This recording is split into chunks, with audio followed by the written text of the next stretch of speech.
My name is Ning Zhang. My name is Maria Bolotnikov.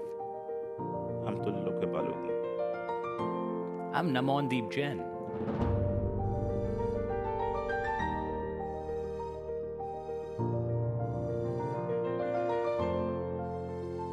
I think I was 6 years old.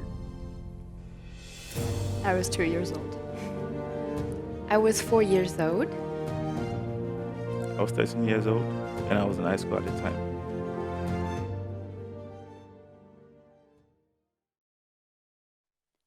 Two 2001 was a year of great geopolitical unrest, which of course was problematic for international relations and multilateralism. A lot of things went wrong in 2001. I mean, 9/11 attacks, the start of the Afghanistan war, the escalation of the Israel-Palestinian conflict, and the list can just go on and on. But on top of these geopolitical issues, we also had a social issue, which was spreading like wildfire, and it was this pandemic, the HIV pandemic. Just in 2001, 5 million people were newly contaminated with this pandemic, with this disease. So why am I mentioning all of these things? It's simply because to show that the context in itself was not ideal. It was far from being ideal. And Kofi Annan arrived in the United Nations in 1997, and since that point, he managed to redesign the United Nations and create it into this lasting organization, one that could stand the test of time. And what he did through the UN is much more bigger. He created a global fund for fighting AIDS, especially in Africa. The institutions that he created, they still work wonders, and we can still see the echoes of his legacy through them.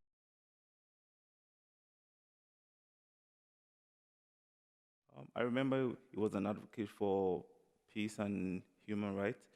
He played a key role in democracy of Nigeria in 1999, and he also played a key role in the establishment of the International Criminal Court, which today fights against crimes against humanity. He also played a key role in the dispute settlement between Nigeria and Cameroon when they had an issue with the Bakassi Peninsula. So he played a key role in the advocate for peace and justice all over the world.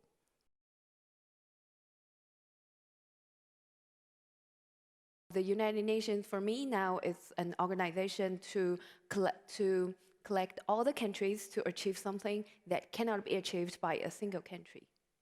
This effort to attain peace was the reason why Kofi Annan, as well as the UN, managed to become the co-recipients of the Nobel Peace Prize in 2001.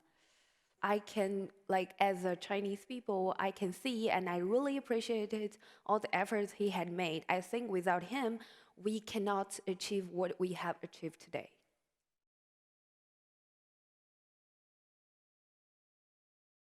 To attain the 17 objectives of development, which is to attain this peace that we all so long for.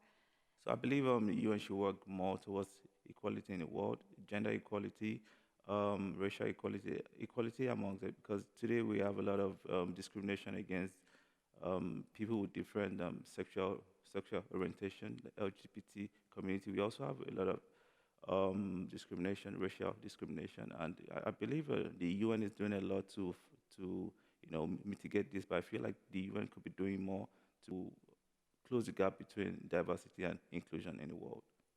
The times are changing, and so the UN has to change accordingly. And it's not more about nations anymore, it's more about the peoples. And so what I would feel would be to, as we say in the UN Charter, we the peoples. So I think UN's role is to bring the people together and not be constricted by the whole idea of nations.